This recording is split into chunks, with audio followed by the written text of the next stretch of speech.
Welcome back.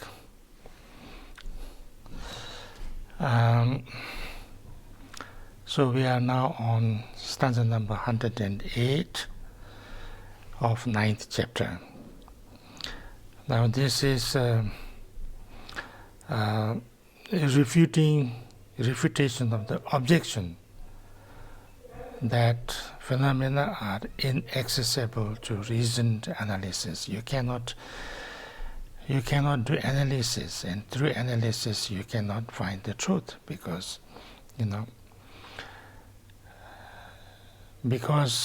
you Buddhists say that both the mind that analyzes and the object of your analysis are not truly existing. So therefore, any outcome of that analysis is useless, and you cannot really analysis, because you are doing all this kind of based on nothing real, nothing true. So what's the use of this analysis? It's not useful. And whatever analysis finds, it can't be truth. It can't be right, because it's all just it's just all like a dream, or like a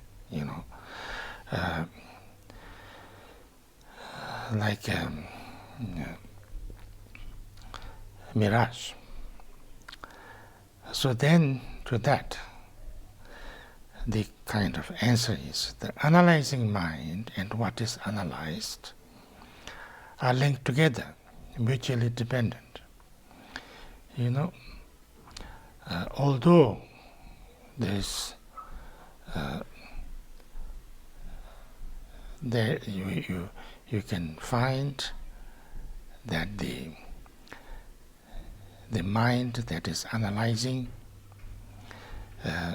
is also, if you look at it deeply, it doesn't exist as the way we think it exists.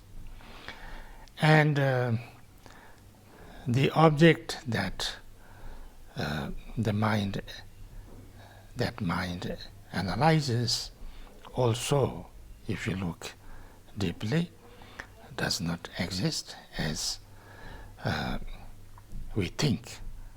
Our samsaric mind thinks that exists. But like everything else, both this mind and the object of the mind are relatively there, relatively true, are dependently there. And it is on the basis of conventional consensus, the way we see everything, the way we decide, what is true, what is not true, what is right, what is not right.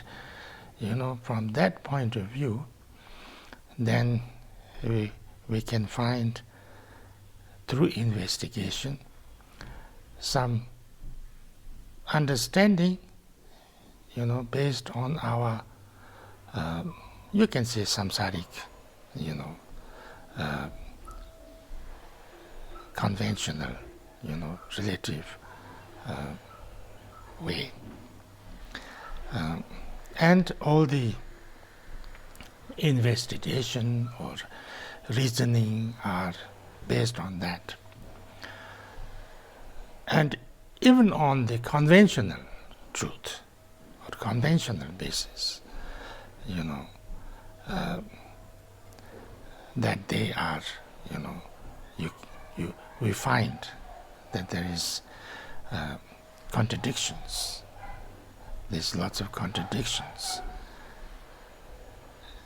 If we say, or if you look, even with our conventional mind, we see lots of contradictions in the way our samsaric mind sees. Therefore, in our conventional mind also, in our dependent or conventional or relativistic truth, from the relative point to truth point of view also, we can have some understanding or clarity that there is no truth in that, there is no true existence there, there is, the things are not exactly as we, conventionally see or think. And so therefore, this analysis, both the analytical mind or the object of analysis, both need not to be absolutely real or truly existing to have that understanding or that, clarity. So therefore, that analysis is very useful, because through that analysis, although analysis is also, all kind of analysis is based on our intellectual mind, and intellectual mind is not,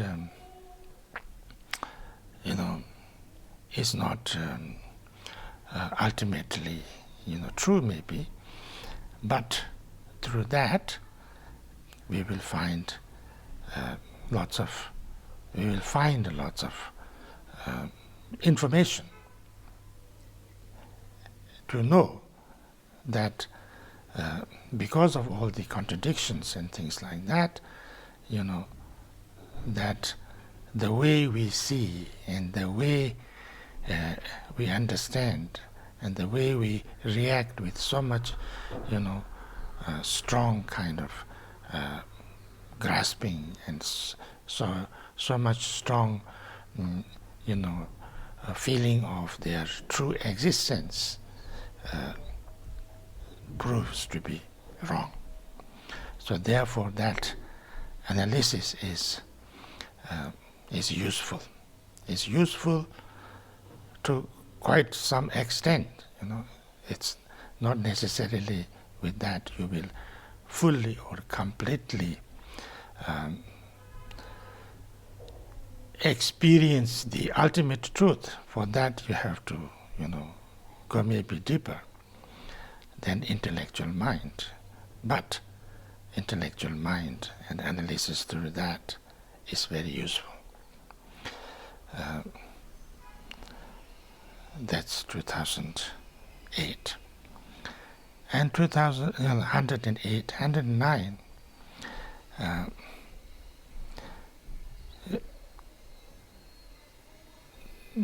then they say, but if you keep on analyzing, then you have to analyze, and then you have to analyze that mind which is saying this is like that. Say, like you say, it is the things are emptiness, or things are, impermanent, or things are.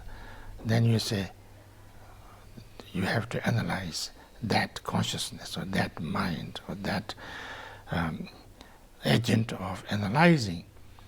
What is that? And then you find that that is also, doesn't exist on its own, or it's unborn, things like that.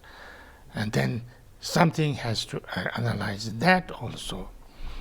So where is that? And then that has to be analyzed again, and that has to be analyzed again. So you can never really come to a conclusion, because whatever says it's like this, it must be analyzed again, because that can be true or not true, or that thing that is analyzing, or the way it's analyzing, maybe just in what can you say, illusion. So you have to keep on analyzing, and there will be no end to that, and then there will you will never really find any time come to a conclusion that that's it, because you will always have some doubt, what maybe it's not true, maybe that analyzing, finding whoever found it is useless or illusionary and things like that. So if you say like that, but when you say the process of analyzing is made in turn the object of our scrutiny. You have to scrutinize that.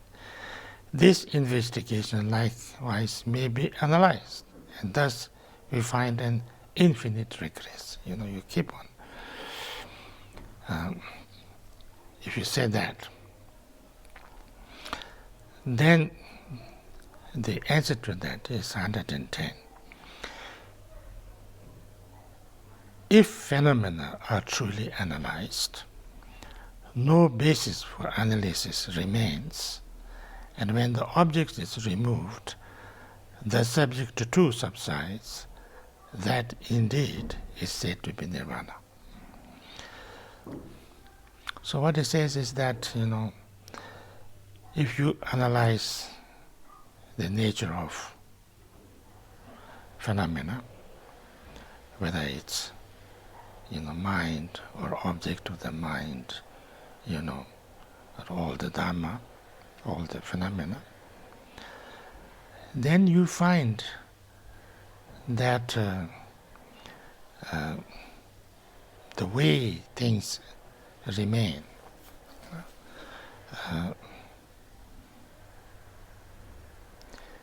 the way things are, the way, the object of analysis are emptiness in nature.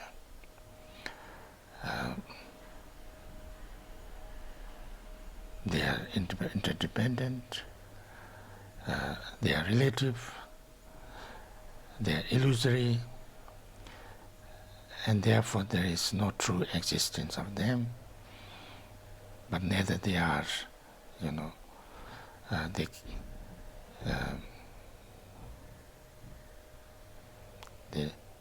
they don't truly exist, but they don't disappear also with causes and conditions. They keep on arising, but even when they are arising or they are there, they don't have any, like an illusion.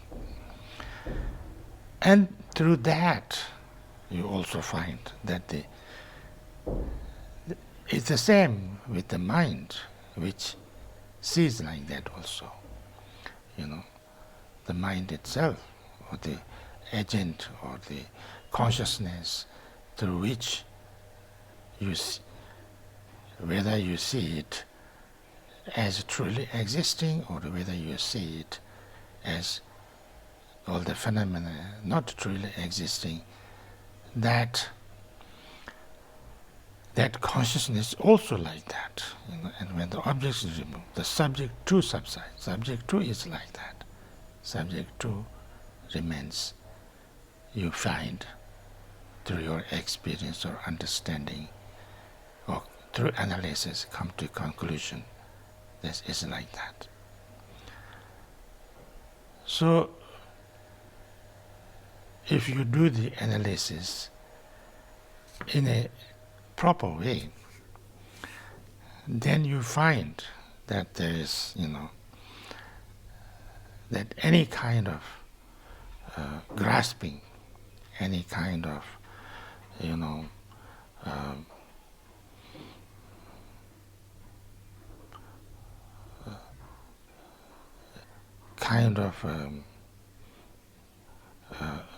we usually call in Buddhist terms grasping, that this is like this. Or sometimes we call it, trupa mepa. Trupa means like elaboration, without any elaboration. We can't say, if we say it's like this, you're also wrong. We say it's not like this, it's also wrong.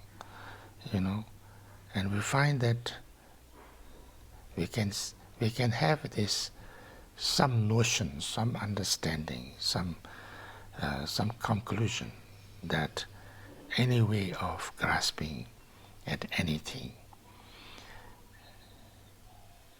even to the mind, that is not the way it is. So therefore, it makes us, or it opens up for us to to let go of all our grasping and kind of holding on to any emotional or philosophical or reactive way of kind of positing a situation, and therefore that will kind of bring to some kind of understanding that our mind, whatever the consciousness, whole phenomena,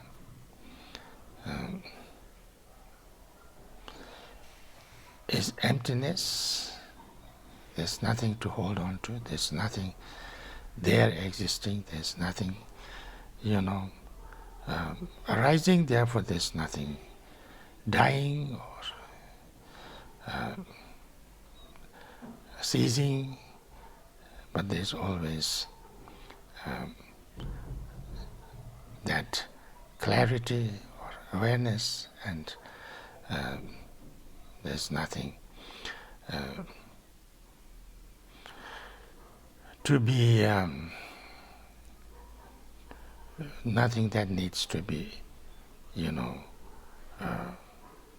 protected or protecting or, or can be harmed, or, no need for any to run after or run away of anything. And when that understanding happens, that kind of, then you can just relax and you can let it be in its, complete naturalness, vastness, freeness, and that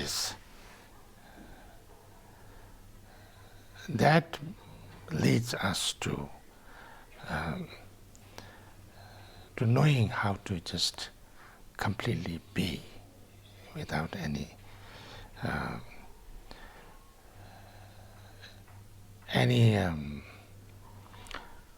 defilements, any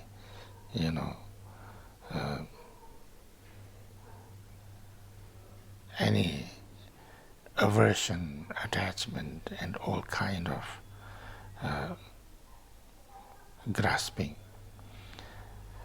and that brings the the complete what we call nirvana, or the greatest, or the perfect wisdom, or integrating or being in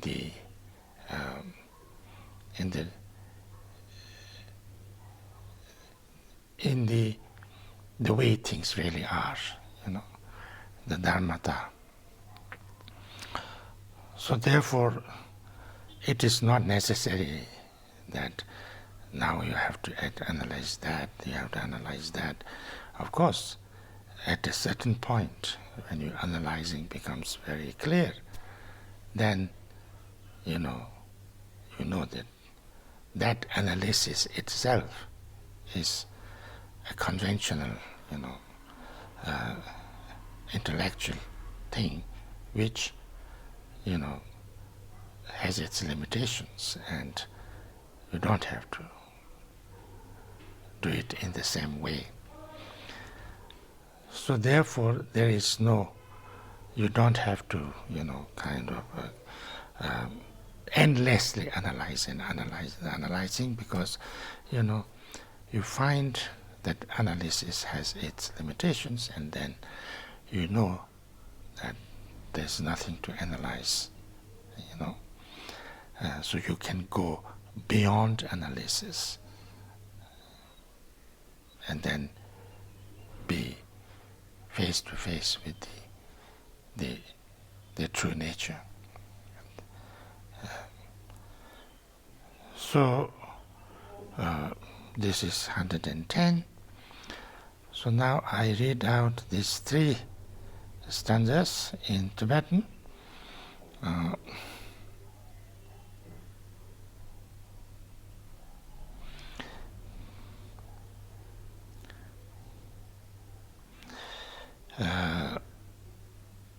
Tutong Bodhicharyavatara Yimbo Penchen Tembayin Cheta Trapa Lateni number shepa tonchi ju. Kongche number shepa ye no shu chine shu shena techi no shu teyu no shu shena tupami. Sheja number she shena no shu lana ten yu men teme shena meshe te teyu nyangin de pa ju. So 110. So thank you very much. See you later.